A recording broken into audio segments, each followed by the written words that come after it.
Welcome to my YouTube channel. Today, I'm going to discuss an American drama thriller film called The Thinning. Spoilers ahead. Watch out and take care. It is 2039, and the Earth has become overpopulated. The human race is on the brink of death. The United Nations announces that all the nations must annually cut their populations by 5%. Following these orders, the United States implemented a policy known as the thinning. In thinning, students have to appear in standardized tests every year. Anyone who fails the test is injected with the drug to death. When the movie starts as Lena Michaels is tutoring a high school kid named Simon. Simon seems to have trouble solving the equation, so he asks Lena for something. She takes out a box of glasses and hands it to him. As soon as Simon wears them, he is able to solve all math problems. Elsewhere, we are introduced to Edward Blake Redding, son of Texas Governor Dan Redding. He leaves his house at night and meets his girlfriend Ellie Harper in her car. Blake starts talking about the test the next day. Ellie is very nervous about this, but Blake assures her that she will pass. Just then, Blake's father's guard finds them and brings Blake back to Dean's office. Dean is disappointed in Blake for sneaking out the night before such an important test. He thinks Ellie is a distraction for Blake. The following day, it is the day of the test. Many students lined up outside the school. They have to go through an intense security check before entering. Blake asks Lena for one of her study lenses, but she is out of them. Lena and her friend, Kellen Woods, stand in the line to get inside. One of the students had cheats written in his arms. When he is caught, he tries to run away. The guards capture him. No one has ever been able to escape the exams or cheat on it. Inside the school, Blake and Ellie hug for the last time before entering the exam hall. And soon, the exam starts.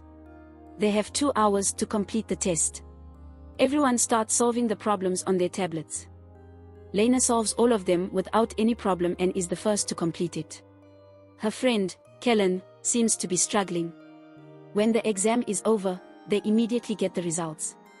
The teacher in the class is calling several names who failed the exam. Students are anxious, hoping this will be over soon.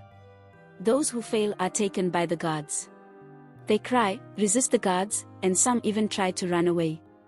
The guard would beat up those students who resist. Luckily, Lena, Kellen, and Blake pass.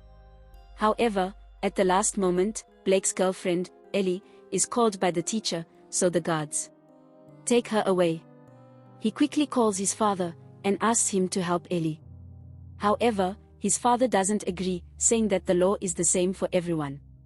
Frustrated, he runs to save her himself. He attacks the guards and asks Ellie to run away, but to no avail. No one would be able to escape. Blake keeps trying to help Ellie, but there is nothing else he could do. It is now a year later, and 24 hours before the thinning test starts. It is Lena's little sister Corinne's very first thinning test. The doorbell rings. It is Lena's teacher, Ms. Birch, who has been taking care of Lena and Corinne like her own children since their mother's death. She tries to calm Lena down, because tomorrow is Corinne's first test and Lena worries about her sister, but she assures them that everything will be fine. Meanwhile, Blake records a video in his room. He intends to write all wrong answers in the test to teach his father a lesson. Cut to the day of the test. Lena drops Corinne to her kindergarten. In Corinne's class, they are presented with a video animation showing the current state of the Earth, so all nations must annually cut their populations by 5%. Some countries implemented rules like allowing couples to have only one child, while others executed the older generation. In America, however, the government decided to keep only the smartest ones and execute the others. These children are no exception. The children's test then starts. Their teacher is saddened because some of the children are going to be executed. Thankfully, Corinne passes the test. Lena and Kellen enter the school for their test as well. The test starts and finishes in no time. Meanwhile, Governor Dean finds Black's recording and is enraged. He calls the test manager, Mason King, and orders him to pass Blake regardless of his score. Mason switches his score with Lena, making Lena fail. The test results are in, but to everyone's surprise, Lena's name is called too. She has failed the test. Ms. Birch stops the guard as they take her, claiming that she is her best student and there must be something wrong with the system. However, the results are final and cannot be changed. She hands Lena a keycard so she can unlock the doors and escape. Blake is surprised not to fail. The students who pass arrive at a school party to celebrate their results. Elsewhere, Dean is giving a speech as the governor to declare his presidency for the President of the United States. He boasts about their education system. As a result of their system, they managed to be the best in education among 196 countries. The crime rate is decreasing by 26%. Blake listens to his father's speech while at the party, then sneaks out of it. He sneaks into the hallway and beats one of the guards. He then goes into the control room. Meanwhile, Lena and the students who have failed are taken into a room and put against a wall. They are forced to remove all of their clothing for decontamination. Then, Lena and the others are taken to a room where the guards are about to execute them by lethal injection. Suddenly, Blake cuts the electricity off, making the whole school go dark. Taking advantage of this opportunity, the students who are about to be hanged free themselves and try run away. But none of them succeeds, except for Lena. She uses the keycard her teacher had given her, and gets out of the room. Soon after, Mason comes to the room and asks for a head count. They find out that Lena is missing, and start looking for her. Blake finds Lana and helps her fighting one of the guards. While talking, they realize that something was done to Blake and Lena's results. They both enter into a vent and hide. They follow the network cables to go to the server room where they can look at the results through the computer. Meanwhile, the school is still in complete lockdown due to the power failure. The news gets outside and is being broadcasted all over the state. The parents outside are getting concerned. Governor Dean calls Mason to ask him about the situation. Meanwhile, the vents below Blake breaks, making him fall into the swimming pool below. Lena jumps after him. She brings him out of the water, but he is not breathing. Lena gives him CPR and somehow manages to save him. Blake and Lena change to some clothes they find in the pool's lockers. They then continue to go through the vents and reach the server room, but a guard stands in front of the door. Furthermore, Lena's keycard falls down the vent in front of the guard. He doesn't notice the card, but now she has to get it back somehow. Her plan is to go to the science lab and join a string with a magnet to fish the key through vent, so they head to the lab to retrieve the supplies they need. However, in the lab, they make a slight noise causing the guards to approach the lab. They quickly try to escape. Lena manages to get back to the vents, but Blake is stuck hiding in the lab. Lena moves through it to fish the keys. She successfully manages to get it up halfway, when suddenly, a guard catches it. But it turns out that it is Blake disguising as the guard. He kills the guard and clotheslines him. Shortly, the guard the two of them had attacked earlier tells Mason about them. He reveals that Lena had a keycard with her.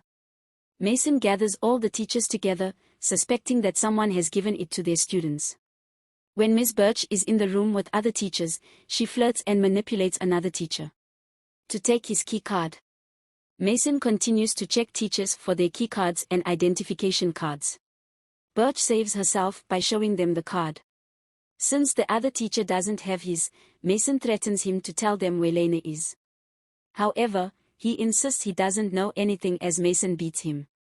Lena finally gets to the server room. She opens the computer using the keycard, but Mason has it protected with a password. She then texts Kellen, who is good at hacking, to provide her with the access. After some time, Kellen receives Lena's text. He helps her to get through Mason's computer. Lena then searches for her results and finds out she got 98% but still failed, while Blake got 15% and passed. She investigates further and finds out that Ellie also scored 88% and failed. Others who had less marks than her passed. Lena realizes that the grading system is rigged, and the governor has been failing whoever he wishes to. Lena sends a file with the rigged grades to Kellen. But soon, the power is back on, and Mason sees that she is in the server room. Lena realizes this and runs out. However, Mason catches her almost immediately. Blake, on the other hand, is still in disguise. He is with the students who have failed. He orders the guard to take them to the recreational hall with the other students. But the guard refuses, so they get into a fight. The guards restrain him and find out his identity. Just then, Kellen receives Lena's message and is surprised to see the rigged results. Kellen is friends with a news anchor, so he quickly emails it to the news channel. Reports surfaced that the receipts of the results had been tampered with. After the photos are leaked, the governor is called by his party chief who threatens him to take his presidential candidacy back. Unwilling to let that happen, Dean Redding throws all the accusations at Mason and pretends that he is innocent. He tries to prove this point, so he has no choice but to execute all those who actually fail, including his own son, Blake. At the school, Mason and the guards take Lena to the thinning room to execute her and the others. Blake is there too. Mason calls Dean to ask him if they should proceed to execute the students. But Dean tells him to stop. He wants the students who have actually failed to be executed, including his own son. The guards free Lena and the other students who have actually passed the exam. Lena kisses Blake, but the guards take him and the rest who have failed. They execute them by injecting them with a drug. As the lockdown ends, Lena is reunited with her younger sister, Corinne, and Miss Birch. Cut to a few hours later, we see the bodies of the executed students being taken underground in an elevator. The students start to move, revealing that the drug they were injected to be a sleeping drug. They stop when they reach a factory-like place. It is filled with goods being produced by the tech company Ashuru Global. Many people work in the factory.